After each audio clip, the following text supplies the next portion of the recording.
আমরা যে বয়ান শোনাচ্ছি কোরআন হাদিসের, আর আপনারা শিখতেছেন, এটাও শ্রেষ্ঠ কাজ। মূলত কোরআন হাদিসের কথাই তো হবে। জীবনটা কিভাবে সাজাবেন, দুনিয়ার লাইনে পরকারের লাইনে, কিভাবে আপনার সংসার সাজাবেন, পরিবার সাজাবেন, সমাজ সাজাবেন, রাষ্ট্র সাজাবেন, সব বিষয় আল্লাহর কোরআনে কি সমাধান দেওয়া আছে? ভালো করে বুঝার চেষ্টা করবেন। কোরআনে শুধু মরার পরের খবর আছে, দুনিয়ার লাইনে কিছু আছে? আপনার জীবনের প্রত্যেকটা সেক্টরে আল্লাহর দিক নির্দেশনা দেওয়া আছে কোরআন এবং হাদিসের মাধ্যমে। শুধু একটা দিক থেকে কোরআন, হাদিস এবং ইসলামটা দুর্বল, সেটা হলো রাষ্ট্রের ব্যাপারে ইসলাম, কোরআন, হাদিসে কিছু নাই। হ্যাঁ, তো যারা বলেন যে ইসলামে রাজনীতি নেই বা রাজনীতির মধ্যে ধর্মকে টানবেন না, তার মানে রাজনীতি আলাদা, ধর্মের সাথে কোনো সম্পর্ক নাই, তাহলে তারা কি বুঝাইল? যে ইসলাম, কোরআন, হাদিস সব দিক থেকে পরিপূর্ণ, রাষ্ট্রের ব্যাপারে, রাষ্ট্রনীতির ব্যাপারে কোরআন শরীফ সাইলেন্ট, ইসলাম সাইলেন্ট, দুর্বল। দুর্বল বলে নাই, কিন্তু কথার দ্বারা প্রমাণ হয় না দুর্বল। এতে ইমানের ঘাটতি আছে না নেই? আমার ইমানের কথা হলো আমি দুর্বল কোরআন মানি না, আমার ইমান হলো আমি দুর্বল ইসলাম মানি না। আমি যে ইসলামটা মানি এবং আমি যে কোরআনটা মানি, এটা পারফেক্ট এবং পাওয়ারফুল। মানুষের জীবনের প্রত্যেকটা সাইড এখানে দিক নির্দেশনা দেওয়া আছে এবং নির্ভুল, নির্ভেজাল এবং সর্বোচ্চ চিরন্তন কল্যাণমুখী নীতি নির্ধারণ করেছে ইসলাম। অকল্যাণ কিছু নাই। দুনিয়ার মানুষ নিজেরা গবেষণা করে পরিবার নীতি প্রণয়ন করেছে, সমাজনীতি, অর্থনীতি, রাষ্ট্রনীতি, পৌরনীতি, এই সব নীতির মধ্যে পাওয়ারফুল, পারফেক্ট এবং চিরন্তন কল্যাণমুখী নীতি ইসলামের নীতি। দুনিয়ার বানানো মানুষের পরিবার নীতির মধ্যে সংশোধনী লাগে, লাগে না? লাগে না? সংবিধান কেন বারবার সংশোধন করবে? আল্লাহর কোরআনের সংবিধান কোনো পরিবর্তনশীল নয়। যারা বলবে লাগবে, তোর কলবের, তোর জীবনের পরিবর্তন লাগবে, কোরআনের না। দেখেন আল্লাহ যত নীতি দিয়েছেন, একটাও যদি ভুল হয়, একটা ভুল, কয়টা? একটা ভুল আমাকে ধরায় দেন, আমি এখন দাড়ি কেটে ফেলব, এখন আমি ঘোষণা দিব আল্লাহ নেই, কোরআন নাই, কিচ্ছু নেই। কারণ আমাদের সবকিছুর মূলে কোরআন। কোরআন ভুল মানি সব ভুল, কোরআন ঠিক মানি সব ঠিক। একটা ভুল বের করে দেন কোরআন থেকে, এখন দাড়ি কেটে ফেলবো, নামাজ বাদ, রোজা বাদ। চাপাবাজি করবেন না, ধরায় দেন। আমি এখন সব জায়গায় একটা ওয়াদা করাইতেছি যুবকদেরকে, এখানে ওয়াদাটা করাতে চাই। ওয়াদা তো ওয়াদাই, ছুরি আসবে গলায়, কিন্তু ওয়াদা লঙ্ঘন হবে না। সেটা হলো, এখানে বহু আল্লাহর বান্দা আপনারা আছেন, আমরা আছি, ঠিক মতো নামাজ আদায় করি, দাড়ি রাখি, রোজা রাখি, পর্দা করি না। তার মানে কি সে নামাজের বিরোধী? না। সে আল্লাহ মানে না, রসুল মানে না, ইসলাম মানেন না, মানেন। বাবার সাথে সন্তানের ঝগড়া হয় না? হয় না। তার মানে বাবারে কেউ গালি দিলে মেনে নিবে? সে তো কলারটা ধরে বলবে, এই বেয়াদব। আমি বাবার সাথে তর্ক করি, ঠিক আছে, বাবার অপমান করবি, এটা মেনে নেওয়া যাবে না। সেই ওয়াদাটাই করাবো। আপনি নামাজ পড়তে পারেন না, আমি আপনাকে বুঝাবো। আপনি রোজা রাখতে পারেন না, আমি আপনাকে বুঝাবো। এটাই ইসলাম। কিন্তু আপনার সামনে কেউ নামাজের বিরোধিতা করবে বা ইসলামকে খাটো করবে, এই সুযোগটা দিবেন না। এই ওয়াদা শুধু এতটুকু, যদি কেউ ইসলামকে ছোট করতে চায়, ওর কলারটা ধরে ফেলবেন আর বলবেন, এই রাধুনির বাচ্চা। কির বাচ্চা? রাধুনির বাচ্চা। ওর মা রাধুনি না? হ্যাঁ, কঠিন গালি দেওয়ার দরকার নাই, শালীন গালি। রাধুনির বাচ্চা, এটা গালি না, একটা সুন্দর কথা, শুনতে শোনা যায় গালি, আসলে কি গালি? রাধুনির সন্তান। আমার মা রাধুনি না? সবার মা রাধুনি না? রান্না করে না? গৃহিণী। এই রাধুনির বাচ্চা, নামাজ পড়ি না ঠিক, দাড়ি রাখি না ঠিক, চেষ্টা করতেছি, কিন্তু আমার আল্লাহকে, রসুলকে, ইসলামকে খাটো করবি তো চামড়া তুলে ফেলবো। কি পারবেন? যদি পারতেন তো এসটাই যে আলেমের সাথে বেদবি করে আপনারা তাকায় থাকেন কেন? আপনারা মোয়াচা পান না মজা লন? আলেমকে যখন বলে, আলেম তো কোরআন দিয়ে কথা বলে, হাদিস দিয়ে কথা বলে। রাষ্ট্রনীতি যদি কোরআনে না থাকে বলবো না, কাউকে বলতেও দিব না। এটা অজের প্যান্ডেল না রাজনীতির প্যান্ডেল? তো এই প্যান্ডেলে রাজনীতির নেতারা আসে কেন আর বক্তব্য দিয়ে ভোট চায় কেন? এটাতে কোনো সমস্যা নাই। আর আল্লাহর কোরআন দিয়ে যদি রাষ্ট্রনীতির ওয়াজ করে, এটা সমস্যা। আপনারা যদি সবাই বলতেন, এই নেতা সাহেব আপনার দাড়ি নাই, টুপি নাই, নামাজ নাই, আপনি ভোট চাইতেছেন পচা রাজনীতির, কিন্তু আলেমকে বাধা দিবেন না, খবরদার। কারণ আলেমের দ্বারা আমরা আল্লাহকে চিনছি, ইসলাম চিনছি, কালেমা শিখছি। অতএব আমাকে গালি দেন, আলেমকে গালি দিবেন, আপনার এখানে জনতার সামনে বিচার হবে, তারপর আপনার ছুটি। একদিন ধরতেন গোটা দেশ ঠান্ডা হয়ে যেত, কোনো বেয়াদবি করার সাহস পেত না। আল্লাহ হেদায়েত দান করুন। নামাজ পড়েন না এজন্য বুঝাবো, দোয়া করব, কিন্তু নামাজের অপমান কেউ করবে এটা মেনে নিবেন? ইসলাম ঠিক মতো আমল করতে পারেন না, ঠিক বুঝাবো হাসি মুখে, পাও ধরে, ইসলামকে অপমান হতে দিবেন না। ইসলামের উলামায়ে কেরাম এদেরকেও অপমান করতে সুযোগ দিবেন না। আমার কথাটা কি কোনো দলীয়? হ্যাঁ, আমি ইসলামের সাপোর্ট করতেছি, ইসলাম আমার মূল। আপনি আওয়ামী লীগ, বিএনপি কি দল করেন এটা আমার জানার দরকার নেই, এটা আপনার ব্যক্তিগত ইমানের বিষয়, সেক্ষেত্রে আপনাকে বুঝাবো। কিন্তু আমার ইসলাম জীবনের আসল, আমার কোরআন আমার আসল। এখানে কারোর সাথে কোনো আপোষ নাই, কোনো ছাড় নাই। আউল বাউল ফাউল। বাউল মানে কি? বাউল শব্দের অর্থ জানেন? হ্যাঁ না, গুগলে সার্চ দেন না। বাউল শব্দের অর্থ হলো উন্মাদ, পাগল। গুগলে সার্চ দেন, বাউল শব্দের অর্থ হলো উন্মাদ, পাগল। বুঝেন নাই? আর বাউল শিল্পী লিখে সার্চ দেন, দেখবেন যাযাবর জাতি।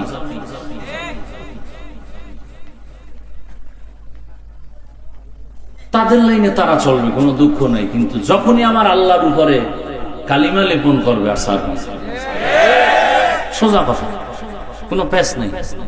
হিন্দু, তুমি হিন্দু ধর্ম পালন করো, ইসলাম কোনো বাধা। খ্রিস্টান তার ধর্ম পালন করবে, ইসলাম বাধা দিবে না। কি? কিন্তু ইসলামের উপর আক্রমণ করলে ছাড় দিবে না। আপনি নামাজ পড়েন না, দুঃখ নেই, বুঝাবো। নামাজ পছন্দ করেন না কইলেই ভিড়া। নামাজ পড়েন না এক জিনিস, পছন্দ করেন না আর এক জিনিস।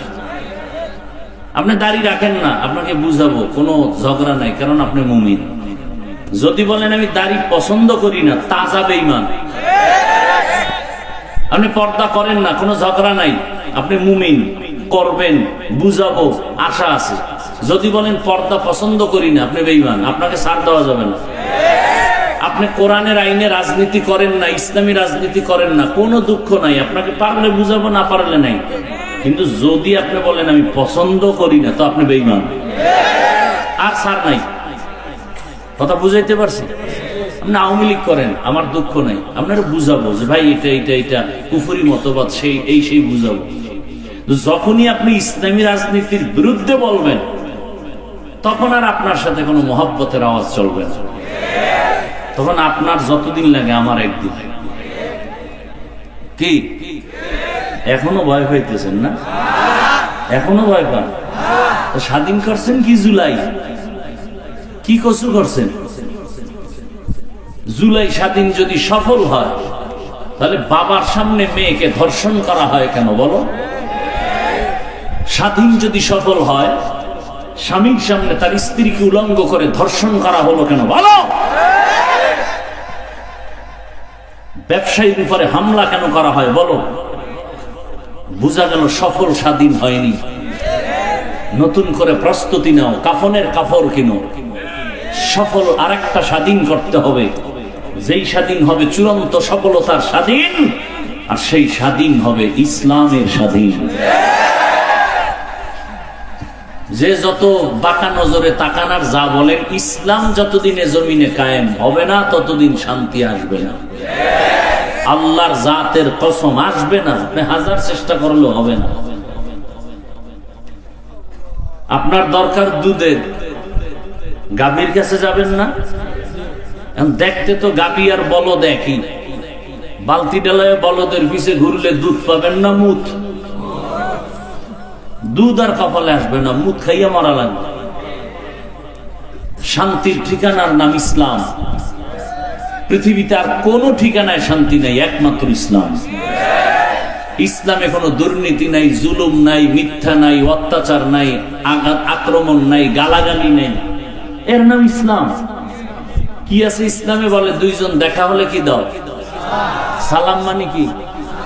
শান্তি। এ তো শান্তি শুরু। দেখা হলেই সালাম, তার মানে বেগানাকে সালাম দেওয়া যাবে না, জায়েজ নাই। কারণ হ্যাঁ শান্তি হবে না, হবে অশান্তি। উল্টো পাল্টা সালাম দিলে অশান্তি। বেগানাকে সালাম দেওয়া যাবে না। মায়েরে সালাম দিবা, সালাম দেয় না, চাচতো বোন রে দেয়, মামতো বোন রে দেয়, না লাগলেও দেয়। বউরে সালাম দেয় না, হজরতে বেআইনেরে সালাম দেয়। হারাম, জায়েজ নাই। যাকে সালাম দিলে মোহাব্বতের কেন্দ্র করে ফিতনা হবে, সেখানে সালাম দেওয়া জায়েজ নেই। অপবিত্র কাজে সালাম দেওয়া যাবে না। বৈধভাবে আপনি যাকে দেখবেন তাকে সালাম দিবেন।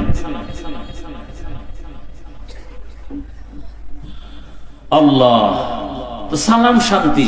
ইসলাম কি বলে? এই বড় সাহেবরা ছোটদেরকে মায়ার নজরে দেখবা, এটা ইসলাম। ছোটরা বড়দেরকে মায়ার নজরে দেখবা, এটা ইসলাম। সব বড়রা যদি ছোটদেরকে মায়ার নজরে দেখেন, কোনদিন বড়রা ছোটদের উপরে জুলুম করবে না। সব ছোটরা যদি বড়দেরকে সম্মানের নজরে দেখেন, কোনদিন ছোটরা বড়দের সাথে বেয়াদবি করবে না। দেখেন না, নুরানির ছাত্র কি বুঝে, কিন্তু মুরব্বী দেখলে সালাম দেয়, জোতা সোজা করে দেয়। কারণ ও মাদ্রাসায় গিয়েই শিখছে বড়দের সাথে আদব রক্ষা করো, সালাম দাও। মাকে সালাম দেয়, বাবাকে সালাম দেয়। মুরব্বী দেখলে রাস্তা সাইড করে দাঁড়ায়, এর নাম আদব, এর নাম ইসলাম। ও জীবনে কোনোদিন বড়দের সাথে বেয়াদবি করবে না, ছোট থেকে শিখতেছে।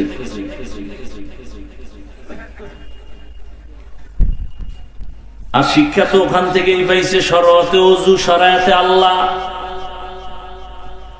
একই অক্ষর স্কুলে গিয়া যখন পড়ছে তখন শিখছে শরআতে ওয়াজাগর, শরআতে আপা। ঠিক নেই?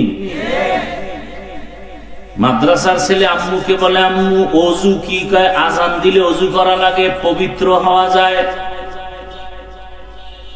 বলে আম্মু শরআতে আল্লাহ, আল্লাহ মানে কি? বলে তোরে যিনি বানাইছেন, কথা বলাইতেছেন, সূর্য দেখো, আকাশ দেখো, এর মালিক আল্লাহ। স্কুলের বাচ্চাকে আম্মু কি? এটা একটা সাপ, যারে পায় তারে মারে, গরম। ওই ভাবনাটা ভিতরে আসা মাত্রই সুকেস ভাঙে, গেলাস ভাঙে, প্লেট ভাঙে। মাদ্রাসার ছেলেরা ভাঙে? একই অক্ষর। এখানে এসে শিখলো ওযু, ওখানে গিয়ে কি শিখছে? এটা কেন? বলে বাসে লেখা আছে ধূমপান নিষেধ, আছে না? এরপর কেউ ধূমপান করে? করে মানি, টাকা না থাকলে ধার করে টানে।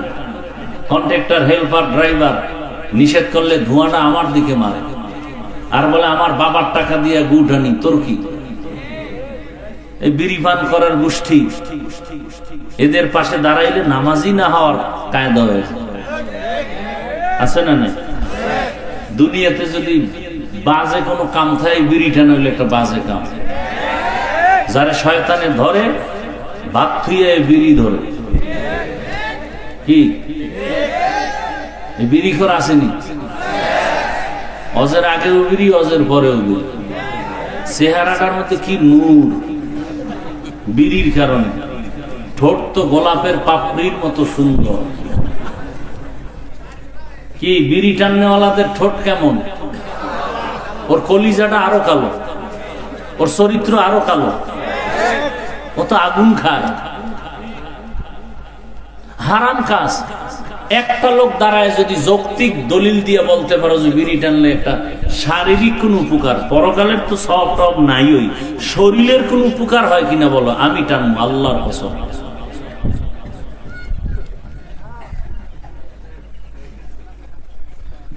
হ্যাঁ, আসলে জন্মগত যেটি চরিত্র অভ্যাস খারাপ, এটা ফিরানো কঠিন। কুকুরের জন্মগত অভ্যাস কি? পায়খানা খায়। ওরে হাজি বিরিয়ানি দিলে খামাইবে, বলবে পায়খানা দিতে হবে, এটা ফিনিশিং।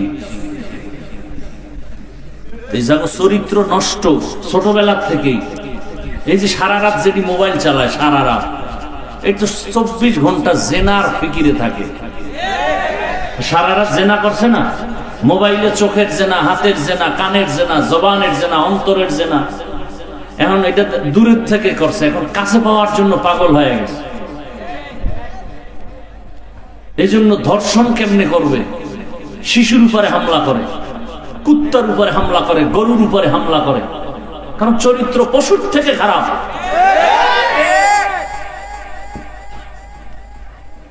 আল্লাহ হেদায়েত দান করুন। মরেও তো বিদায় নিতে পারে না, ধাপ করে নাই। বিষয় কি? মরণ অস্ত্র তো অল টাইম গলায় তাবিজ বানাইছে। বাইক, দৃশ্যমান মরণ অস্ত্রের নাম বাইক। কি কয় এলাকায়? হুন্ডা। এই যুবকরা বলো তো, বাস, ট্রাক, অন্যান্য গাড়ি আর বাইকের তুলনায় গড়ে মানুষ মরে কোনটার অ্যাক্সিডেন্ট? জানো এটাই মরবে, তো ঘর থেকে মায়ের থেকে বিদায় নিয়ে যাও না কেন? আর ভালো কাজে যাও না, যাও তো আকাম করতে। ভালো কাজে গেলে তো না বরকত হইতো, বাইক গেলে তো দৌড় দিছ, আকাম করবি। তো বিদায় নিয়ে যাই ঘর থেকে, যে আর না তোমার সাথে বিদায় নেওয়ার টাইম পাবো না, কখন গাড়ির নিচে হুন্ডা সহ চলে যাই বলা যায় না। জানে মরবে তাড়াতাড়ি, এরপরে এটা নিয়ে মরে। মায়ের সাথে গালি, আমার বাইক কিনে দাও, তাড়াতাড়ি মরতে হবে, দুনিয়ায় বেঁচে থেকে লাভ নেই। আর যে যৌতুক খোরেরা আছে, এক বিয়ার উপটৌকন হিসাবে বলে একটা বাইক দাও, খায় পায়খানা, নাম দিছে উপটৌকন, হাদিয়া। যৌতুক হালাল না হারাম? যৌতুক যারা দেয় ওরাও জালেম, যৌতুক যারা নেয় ওরাও জালেম। এদের মতো ডাকাত, এদের মতো ইতর, এদের মতো ফকিন্নির বাচ্চা দুনিয়াতে আর কেউ নেই। এরা থার্ড ক্লাসের ফকিন্নি। যারা যৌতুক খায়, যারা দেয়, সবগুলো জাহান্নামী। এবং ওই সংসারে কোনোদিন শান্তি হবে না, হবে না, হবে না। যুবক কয়, আমি তো নিয়ত করছি খামু না, কিন্তু আব্বাই তো মান্নত করে বলেছে ওই পায়খানা খাবেই। আল্লাহ হেদায়েত দান করুন। হায় হায়, রাগ করতেছেন আপনারা? এই কথাগুলো বলি কি আপনার সাথে আমার দুশ্মনী আছে? বরং দিল খুলে মহব্বতে বলি যে আপনারা ফিরে আসেন জান্নাতের পথে। আমিও জান্নাতে যেতে চাই, আপনাদেরকেও নিতে চাই।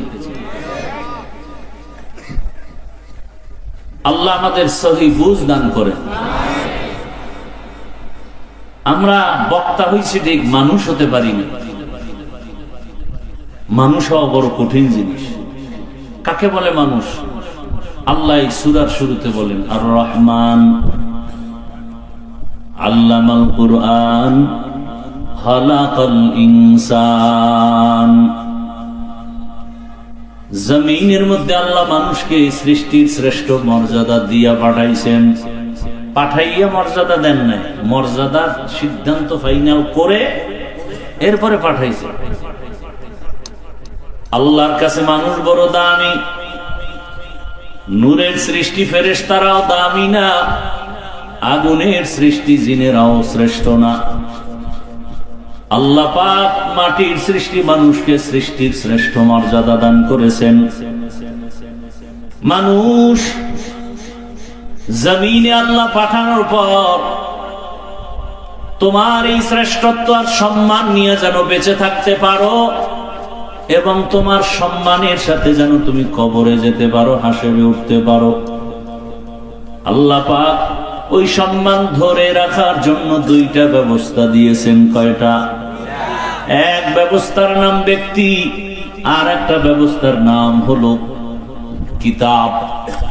ব্যক্তিদের মধ্যে শ্রেষ্ঠ ব্যক্তি হলেন রাহমাতুল লিল আলামিন, আর কিতাবের মধ্যে শ্রেষ্ঠ কিতাব হলো কোরআনুল কারীম।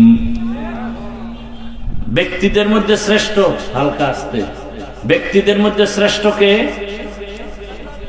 এইমাত্র বলছি, কিন্তু 1 মিনিট হয়নি, এটা বলতে কষ্ট হয়। ব্যক্তিদের ভেতরে শ্রেষ্ঠ রাহমাতুল লিল, কিতাবের মধ্যে শ্রেষ্ঠ হলো কি? কোরআনুল কারীম। রহমতের নবী হলেন শ্রেষ্ঠ ব্যক্তি। কেমন শ্রেষ্ঠ? কিয়ামত পর্যন্ত আর কোন ব্যক্তির প্রয়োজন হবে না। মুহাম্মদের আদর্শ যারা ফলো করে চলবে তারা দুনিয়াতেও বাদশাহ, পরকালেও বাদশাহ। ১৫০০ বছর পরে আজ এই ময়দান সাক্ষী।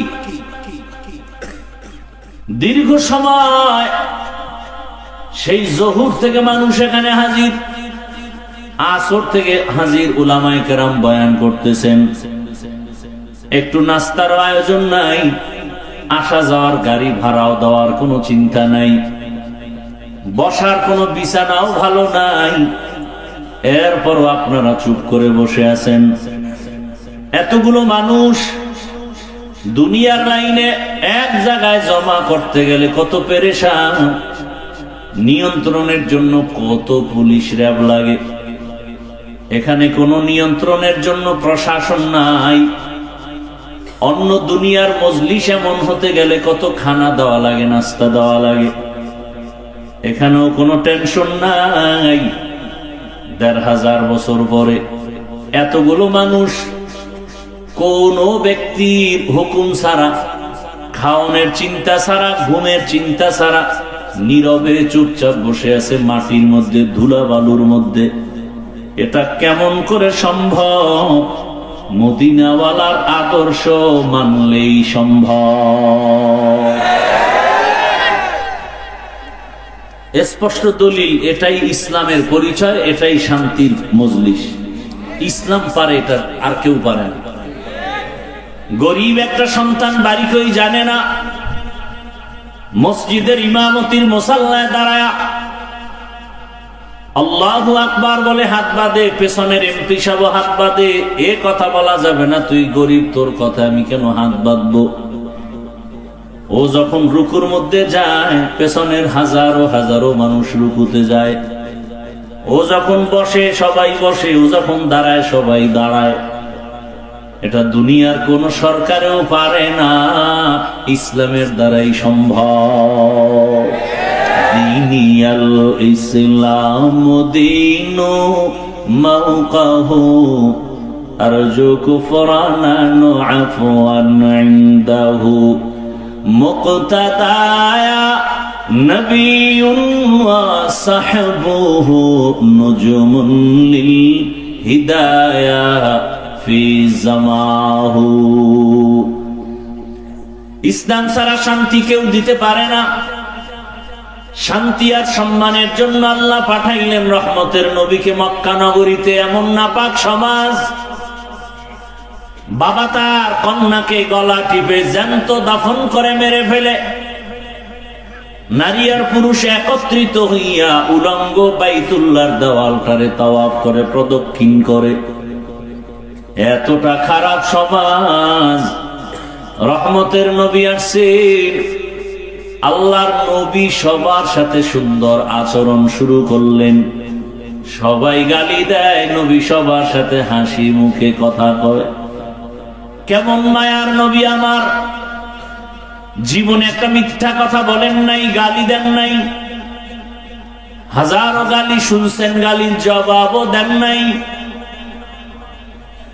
দুইটা চোখ মোবারক গরম করে কোনোদিন কারো দিকে নবী তাকান নাই। নবীজি যদি চোখ গরম করে কারো দিকে তাকায়, সাথে সাথে পুরিয়া ছাই হয়ে যাবে। রহমতের নবীর চোখের মধ্যে এত পাওয়ার লাগানো। রহমতের নবী আমার আম্মা জান আয়েশা রাদিয়াল্লাহু আনহা বলেন, নবীজির ঘাম আমি বোতলে ভরে রাখতাম আর আতর হিসাবে ব্যবহার করতাম। রহমতের নবী এমন দয়ার নবী, রহমতের নবীর চেহারাটার দিকে একটা নজর দিলেই কলিজা ঠান্ডা হয়ে যেত। 7 দিনওয়ালা না খাওয়া ব্যক্তির ক্ষুধা মিটে যেত। এমন মায়ার নবী আমার।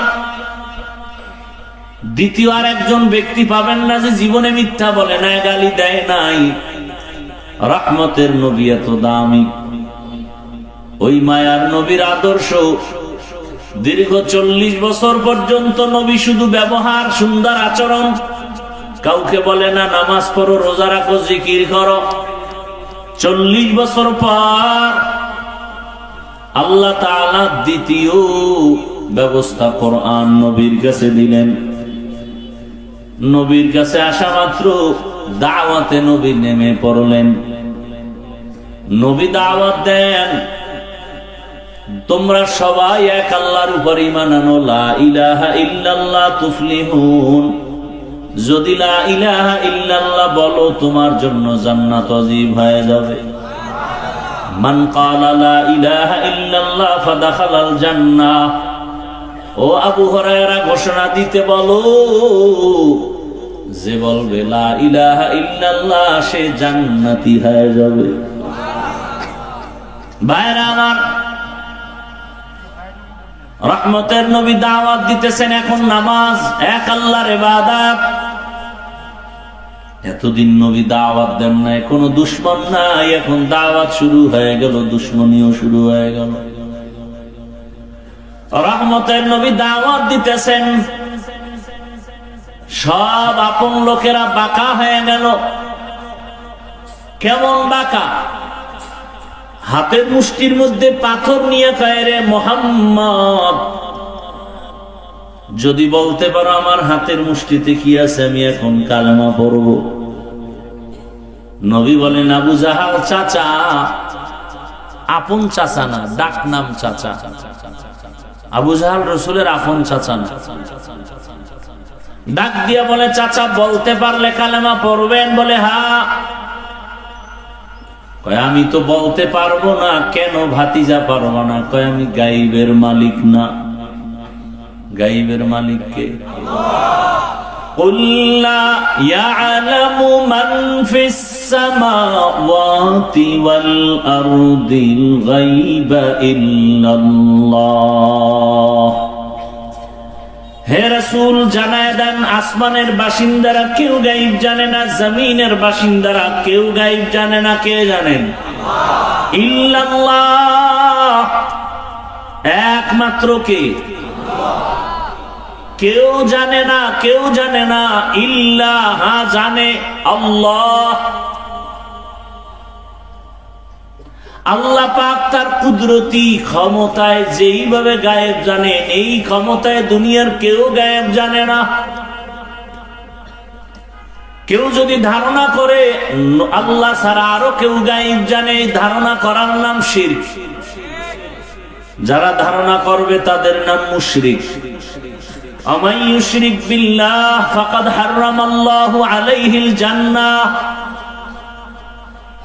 যারা শিরিকের গুনাহ করবে তাদের জন্য জান্নাত হারাম।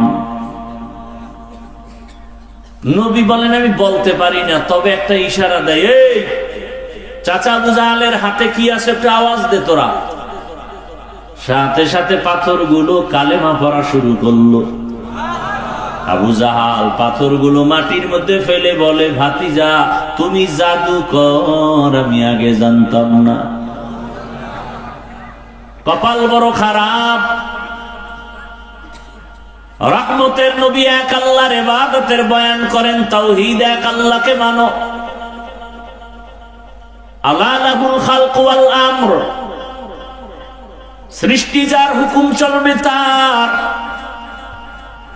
আল্লাহ ছাড়া কারো আইন চলবে না, কারো বিধান মানা যাবে না, কারো হুকুম মানা যাবে না। আসমানের মালিক কয় আল্লাহ, বলেন।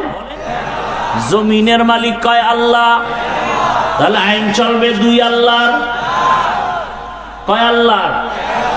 এক আল্লাহর আইন চলবে। রিজিক দেয় কয় আল্লাহ? এক আল্লাহর খানা খাইয়া এক আল্লাহরে সেজদা দিবা, বটগাছে কেন, মাজারে কেন, কবরে কেন? সম্মান দেয়ার মালিক কয় আল্লাহ। ওই এক আল্লাহ যদি সম্মান দেয়, সে আল্লাহকেই তো তুমি সম্মান দিবা। ওই এক আল্লাহ যদি তোমার খানা দেয়, খাইয়া লইয়ার শক্তিটা সে এক আল্লাহর পক্ষে ব্যয় করবা। আল্লাহর দেওয়া খাইয়া কুফরি মতবাদের পেছনে কেন শক্তি ব্যয় করো? গণতন্ত্র রক্ষায় জীবন আমরা দিয়ে দিব। গণতন্ত্র আবিষ্কার করেছে আব্রাহাম লিঙ্কন। কে? কুফরি মতবাদ। বলে ওদের মতবাদ কি বলে? সব ক্ষমতার মালিক জনগণ। আপনার ঈমান কি বলে? সব ক্ষমতার মালিক কে? বলেন।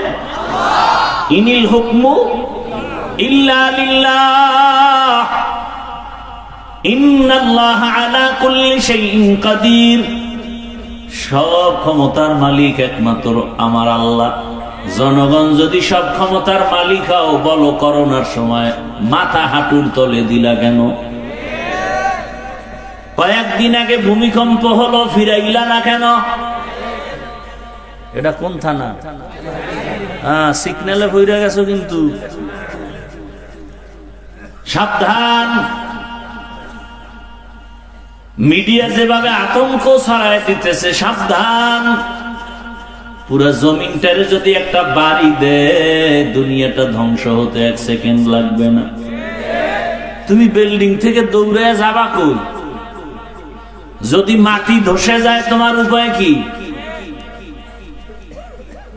মাটি ফাঁক হয়ে যাবে, তুমি ভিতরে যাবা, ধরবালারও টাইম নেই। কাদের কুদরত দারি বরকামাল, আনতা রব্বি আনতা হাসবি যুল জালাল, তুহি কাদের জলিলুল্লাহ জাহাদার, বহর হালে তুহি মেরা নেগাহদার। রহমতের নবী দাওয়াত দিতে দিতে হঠাৎ করে একদিন বললেন, রহমানের ইবাদত করো। কাফের মুশরিকরা নবীকে আটকাবার জন্য ফাও প্রশ্ন করত, লাগে না তারপরও করত। সুযোগ পেয়ে গেছে মুশরিকরা, কায়রে আব্দুল্লাহর সন্তান, এতদিন বলছো এক আল্লাহরে ডাকবো, ইবাদত করবো, এখন আবার রহমানের ইবাদতের কথা বলো। বলো তো আবার রহমান কি আর একজন? মানির রহমান। এতদিন আল্লাহ বললো, এখন আবার রহমানের কথা বলো, রহমানকে বলো। তোমার আল্লাহ কি দুইজন কয় না, একজন তো রহমানকে। অপেক্ষা কর, আমার আল্লাহ রহমানের পরিচয় দিয়া আয়াত নাজিল করে নবীকে বলে, নবী ওদের শুনায় দেন আমি রহমানকে। আর রহমান আল্লামাল কুরআন খালাকাল ইনসান। রহমান হলেন তিনি, কোরআন শিখাইলেন যিনি, মানুষ সৃষ্টি করলেন যিনি। রহমান হলেন তিনি যিনি আগে কোরআন শিখাইছেন, তারপরে মানুষ সৃষ্টি করেছেন। প্রশ্ন বড় জটিল।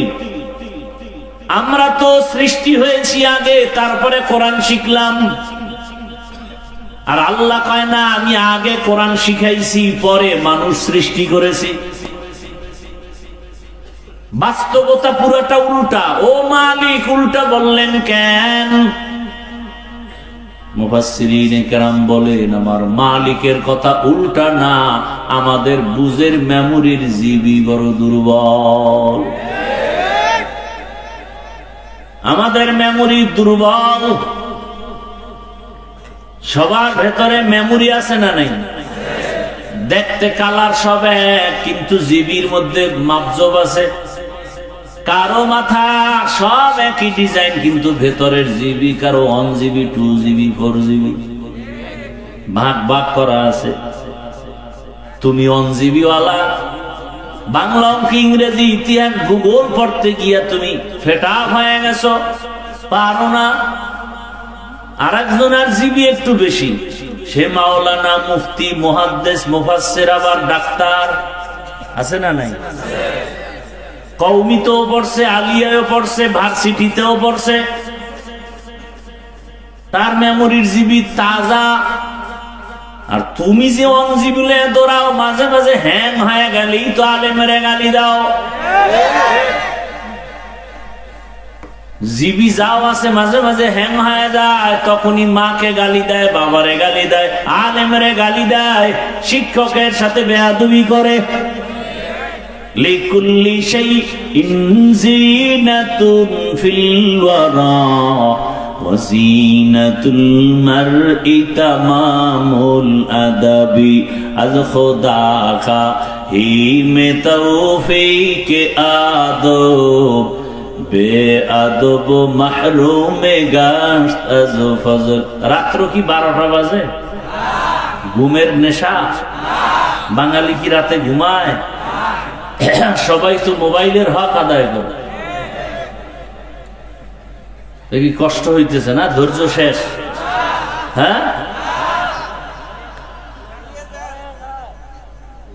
আমি ওই চালান চালাই না যে আমার চালানোর ক্ষেত্রে সজাগ থাকবে না। ঘুমান্ত মানুষ নিয়ে আমি গাড়ি চালাতে পারি না। আমি সচেতন মানুষকে কথা বলতে পারি। যে শুনতে চায় না তাকে আমার জোর করে শোনানোর দরকার কি?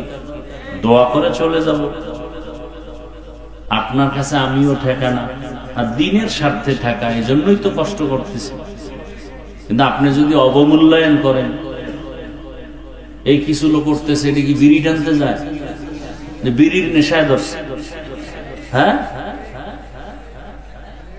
কপাল বেশি সুবিধা না?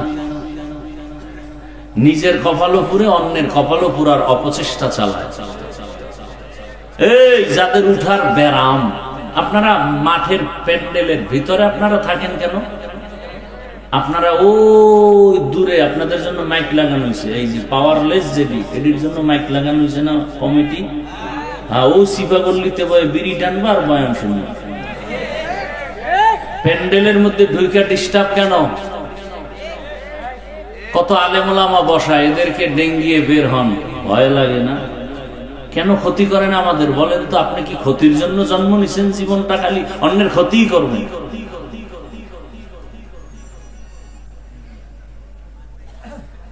আল্লাহ হেদায়েত দান করুন। কপালে হেদায়েত না থাকলে কি করা? হেদায়েতের মালিক কে? কোন বান্দা? মান ইয়াহদিল্লাহু ফাহুয়াল মুহতাদ ওয়া মান ইউদ্লিল ফালান তাজিদ লাহু ওয়ালিয়াম মুরশিদা। আল্লাহ তাআলা বলেন, হেদায়েত যাকে দিব সে পেয়ে যাবে, যার কপাল খারাপ ও পাবে দূরের কথা, হেদায়েত পাওয়ার মুর্শিদও পাবে না, পথ প্রদর্শকও পাবে না, কোন মুরব্বী পাবে না। আল্লাহ বলেন, আমি এমন রহমান, আগে কোরআন শিখাইছি পরে মানুষ বানাইছি, আগে মানুষ বানাই নাই। ও মালিক উল্টা বললেন কেন? মুফাসসিরিনে কেরাম জবাব দিয়া বলেন, আল্লাহর কথা ঠিক। বলে তা কেমন? বলে দুনিয়াতে যত মানুষ, আল্লাহর কাছে এই মানুষ জান্নাত পাবে না। আল্লাহর কাছে একদল মানুষ জান্নাত পাবে, সেই মানুষ এই মানুষ না। বলে এই মানুষ কারা? বলে এরা বংশগত মানুষ। এই মানুষ কারা? বলে এরা জন্মগত মানুষ, আদমের বংশের মানুষ। হিন্দুও তো আদমের বংশগত মানুষ, বৌদ্ধ ধর্মের মানুষও তো আদম নবীর সন্তান হিসাবে বংশগত মানুষ। বংশগত পরিচয় জান্নাত পাওয়া যাবে না। এ কারণে স্বয়ং আদমের সন্তান কাবিলও জান্নাত পাবে না। নূহ নবীর সন্তান কেনান জান্নাত পাবে না। ভালো করে বুঝো, ইব্রাহিম নবী একজন কত বড় জলিল কদর পয়গম্বর, বাবা আজর জান্নাত পাবে না। আল্লাহর কাছে একদল মানুষ জান্নাত পাবে। ওই মানুষ কারা? বলে এরা বংশগত পরিচয় না, এদের পরিচয় জন্মগত পরিচয় না, এদের পরিচয় হলো এরা গুণের মানুষ। কিসের মানুষ? গুণের মানুষ। এবার 2-4 মিনিটে সময় দিয়ে শুনেন গুণের মানুষ কাকে বলা হয়। বুঝার জন্য একটা মূলনীতি মনে রাখবেন। প্রত্যেকটা বস্তু তৈরি করার ক্ষেত্রে যিনি তৈরি করে, প্রত্যেকটা বস্তু বানানেওয়ালা একটা কাজের জন্য বানায়, ঠিক না? বলে এই যে মাইকে কথা বলি, মাউথ দিয়া কথা বলি, মেশিনের সাহায্যে, ইউনিটের মাধ্যমে হর্ন থেকে কথা বের হয়। কথা হলে এই মাউথ বানানেওয়ালা পুরা সেটআপটা এরা বানাইছে।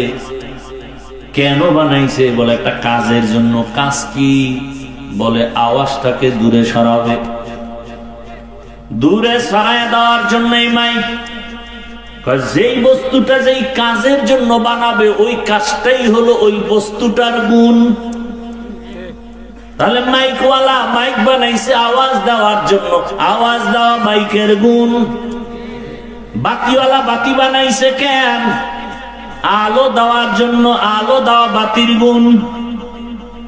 পাখাওয়ালা পাখা বানাইছে কেন? বাতাস দিয়ে ঠান্ডা করার জন্য, বাতাস দেওয়া পাখির পাখার গুণ। এই মূলনীতি। যেই বস্তুটা যেই কাজের জন্য বানাবে, ওই কাজটা হলো ওই বস্তুর গুণ। ঘড়িওয়ালা ঘড়ি বানাইছে কেন? কোন কাজ? টাইম দেওয়ার জন্য, টাইম দেওয়া ঘড়ির গুণ। ভালো করে বুঝেন। তাহলে মাইকের গুণ আওয়াজ দেওয়া, বাতির গুণ আলো দেওয়া, পাখার গুণ বাতাস দেওয়া। যদি মাইক আওয়াজ সুন্দর করে না দেয়, এখানে সবাই বলবে মাইক ফেলে দাও, ভেঙ্গে ফেলো, এটা গুণের মাইক না।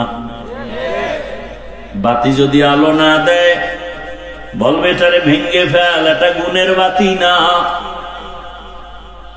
যেই বস্তু যেই কাজের জন্য বানানো হয়, কাজ হলো বস্তুটার গুণ। মানুষ নামের বস্তুটা আল্লাহ বানাইছেন কোন কাজের জন্য? বলেন না কেন? মা খালাকুতুল জিন্না ওয়াল ইনসি বাখা জুজ ইবাদাত নিস্তে মাকসুদাত জাহা। মানুষ বানাবার একটাই কাজ, ইবাদত। কার ইবাদত? ইবাদত মানে মসজিদের মধ্যে বসে বসে তাসবিহ টানো, জিকির করো না। জীবনে তুমি যা করবা, যা বলবা, সব হবে ইবাদত। কান্না করো ইবাদত, ঘুমাও ইবাদত, হাসি দিবা ইবাদত, নামাজ পড়বা ইবাদত, ব্যবসা করো ইবাদত, চাকরি করো ইবাদত, কাউকে বন্ধু মনে করবা ইবাদত, কাউকে দুশ্মন মনে করবা ইবাদত। তবে বিনা শর্তে না, দুইটা শর্ত থাকলে হবে ইবাদত। 1 নাম্বার, আমি যা করব, যা বলবো, সব আমার আল্লাহকে খুশি করার জন্য, রেজা বিল কাজা। আর আমি যা করব সব হবে মদিনার নবীর আদর্শ অনুযায়ী। নবীজির আদর্শ মেনে কাউকে দুশ্মন মনে করো ইবাদত, নবীর আদর্শ মেনে ব্যবসা করো ইবাদত, নবীর আদর্শ মেনে বাথরুমে যাও ইবাদত। আর রাসূলের আদর্শ বাদ দিয়া নামাজ পড়বা, কাজে লাগবে না। নবীর আদর্শ বাদ দিয়া রোজা রাখলেও সওয়াব হবে না। একজনে মাগরিবের 3 রাকাত ফরজ নামাজে দাঁড়ায় কয় বেজোর পরে লাভ কি, আর 1 রাকাত বাড়াইয়া জোর বানায় 4 রাকাত করি, আল্লাহ খুশি হবে। আল্লাহরে 2টা সেজদা দিলে বেশি আল্লাহ খুশি হবে। 4 রাকাত বানায় দিল মাগরিবের 3 রাকাতের, কত পরিমাণ সওয়াব হবে? কেন বলে নবীর আদর্শে নাই। একজনে 30টা রোজা রাখার পরে আবেগ বেড়ে গেছে, ও আল্লাহ পুরো বছর কেন দিলা না, একটাও ভাঙতাম না। যেহেতু দাও নাই, অন্তত একদিন হলো ঈদের দিনটা রোজা রাখি। ঈদের দিন রোজা রাখলে কবুল হবে? কেন হবে না? কেন হারাম? হ্যাঁ, নবীর আদর্শে নাই। এজন্যই তো বলি রসুলের আদর্শ পারফেক্ট, দুনিয়ার সবার আদর্শ নাপাক, একমাত্র মদিনাওয়ালা রসুলের আদর্শই হলো পাক। নবীর আদর্শ পুত পবিত্র। ওই আদর্শ আজ আমার মধ্যে থাকার কারণে আমার সম্মান। ওই আদর্শ 1500 বছর পরে স্কুলের ছেলের মধ্যে আসার কারণে তারও সম্মান। ও আমার যুবক বাবারা, স্কুলে কলেজে পড়নেওয়ালা নামাজি কি কেউ নাই? ওর সম্মান কম। ডাক্তার, প্রফেসর, ইঞ্জিনিয়ার 5 ওয়াক্ত নামাজ পড়ে দাড়িওয়ালা নাই? খুঁজিয়া দেখো, সম্মানেরও অভাব নাই। RAB, army, police, BDR, OC, DC, SP 5 ওয়াক্ত নামাজ পড়ে, সম্মানও অনেক। অনেক চেয়ারম্যান, অনেক মেম্বার 5 ওয়াক্ত নামাজ পড়ে। ও আমার কলিজার যুবক,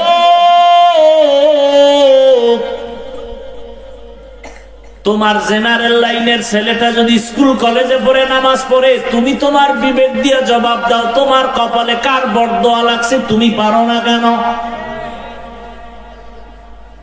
তোমার মতো সন্তান রাস্তায় গাড়ি চালায় নামাজ পড়ে, কৃষি কাজ করে নামাজ পড়ে, নদীর মধ্যে মাছ ধরে নামাজ পড়ে, তুমি পারো না কেন? তোমার কপাল খারাপ। কারো বরদোয়া লাগছে বলো? অবশ্যই বরদোয়া লাগছে। হয়তো মা বাবার বরদোয়া লাগছে, কি জানি মায়ের কথা বইলা কাদাইছো রে বাবা। শিক্ষকের বরদোয়া লাগছে, কোন কথা বলে জানি শিক্ষকের বেয়াদবি করে কাদাইছো, না জানি আবার আলেম ওলামার সাথে বেয়াদবি করে কাদাইছো, বরদোয়া লেগে গেছে। এই 3 জায়গার বরদোয়া লাগলে কপাল শেষ। আর এই 3 জায়গার দোয়া পাইলে তোমার মতো সফল জীবনওয়ালা কেউ হবে না। ডাক্তার জাকির নায়েকের এত সুনাম কেন? একজন হোমিওপ্যাথিক ডাক্তার। কে জানে তার বাবা কে, কে জানে তার মা, কে জানে তার বাড়ি কই। গোটা দুনিয়া তাকে চিনে ফেলেছে সম্মানের মহাব্বতে, টাকার কারণে না, ক্ষমতার বাহাদুরিতে না। একজন হোমিওপ্যাথিক ডাক্তারের এত সুনাম, অবশ্যই 3 জায়গার দোয়া লাগবে। মা বাবার দোয়া, শিক্ষকের দোয়া, ওলামায়ে কেরামের দোয়া। এই 3 জায়গার দোয়া নিয়ে ডাক্তার হও, কসম আল্লাহর, সর্বোচ্চ সম্মান তোমার হবে এই দেশে। এই 3 জায়গার দোয়া নিয়ে তুমি ইঞ্জিনিয়ার হও, সর্বোচ্চ সম্মান।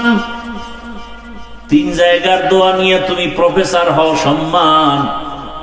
আর এই 3 জায়গার কোন এক জায়গায় যদি বেয়াদবি করে ডাক্তারও হও, তাসলিমা নাসরিনের মতো জুতার বাড়ি খাইয়া দেশ থেকে পালায় যেতে হবে। এমন পালান পালাবা যে লাশটাও জমিনে আর আসার কোন সম্ভাবনা নাই। হেদায়েতের মালিক আমার আল্লাহ।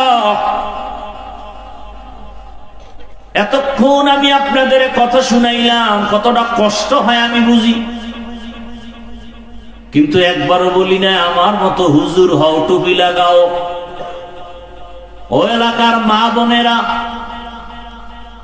আপনার সন্তানকে ডাক্তার বানাবেন, ইঞ্জিনিয়ার বানাবেন, প্রফেসর বানাবেন, এসপি, ডিসি, ওসি বানাবেন, তবে দাবি আমার ছোট, একটা বেয়াদব বানাবেন না।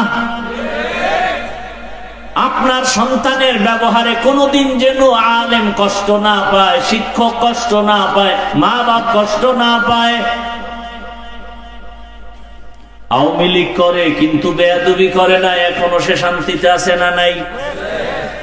বিএমপি করে, কারোর উপরে জুলুম করে নাই, বেয়াদবি করে নাই, শান্তিতে আছে না নাই?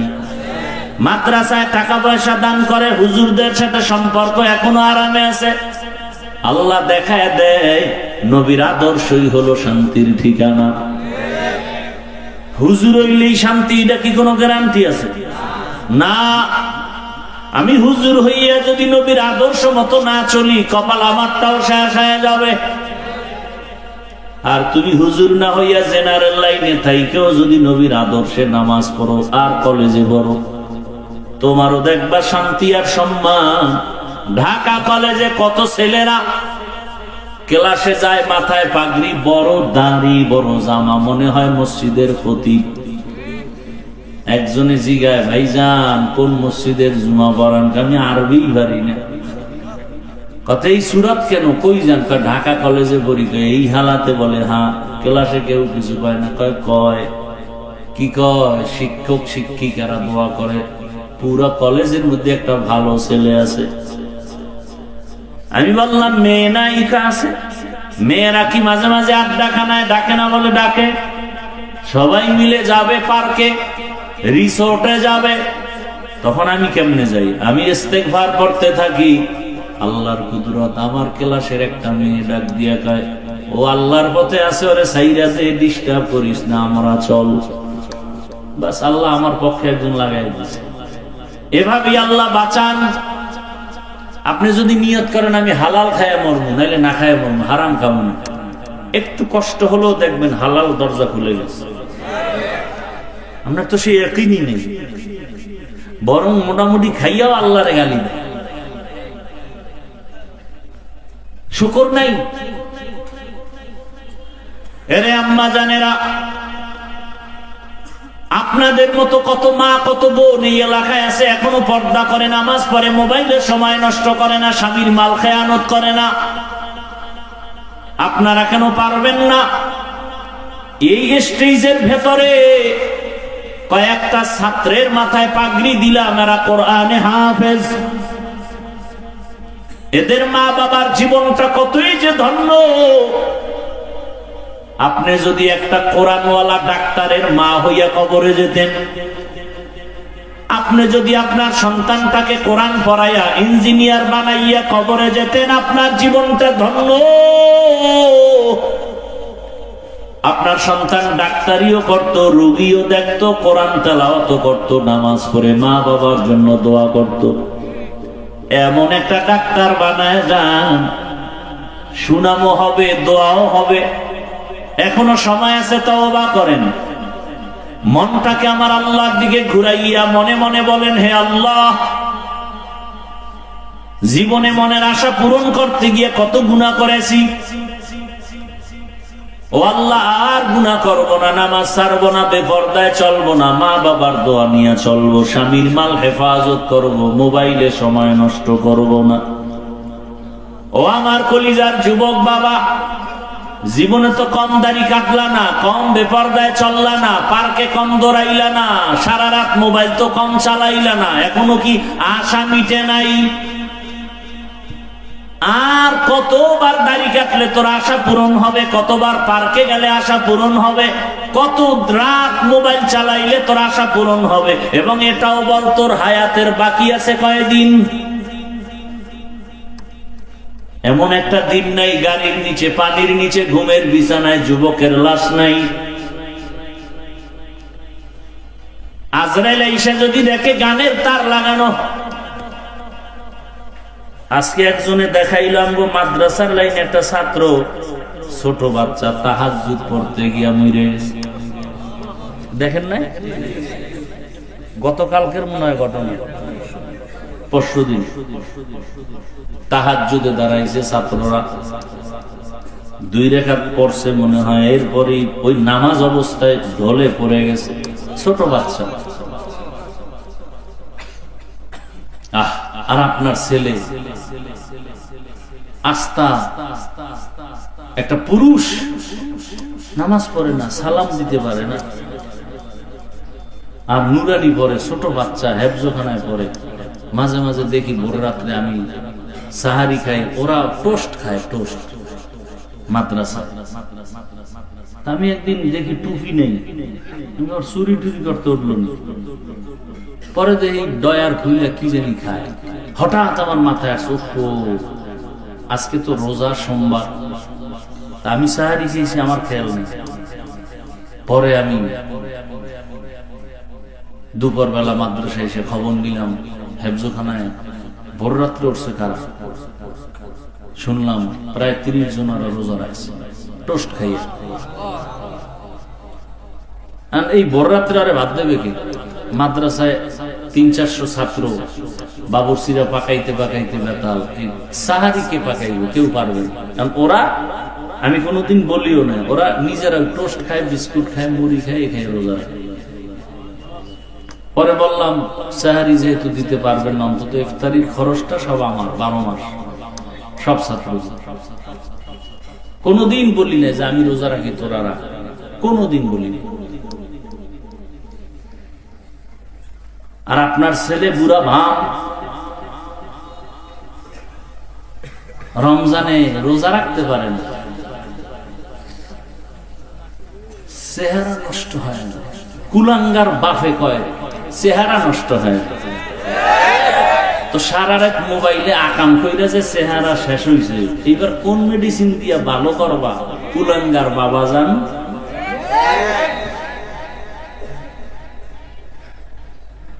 এখনো সময় আছে, তওবা করো।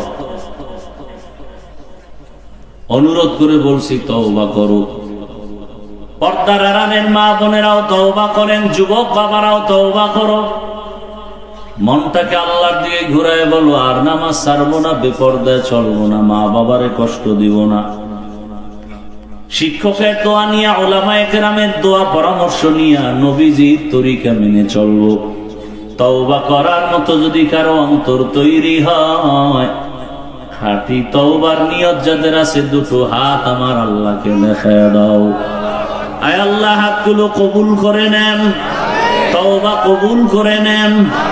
তওবার উপরে মজবুত হইয়া চলার মতো তৌফিক দান করেন, আমিন। আলহামদুলিল্লাহি রাব্বিল আলামিন। والصلاة والسلام على سيد الأنبياء والمرسلين وعلى آله وأصحابه أجمعين يا أرحم الراحمين يا أرحم الراحمين يا أرحم الراحمين رب ارحمهما كما ربياني صغيرا اللهم إنك عفو كريم تحب العفو فاعف عنا اللهم إنا نسألك رضاك والجنة ونعوذ بك من سخطك والنار اللهم إنا نعوذ بك من البرص والجنون والجذام وسيء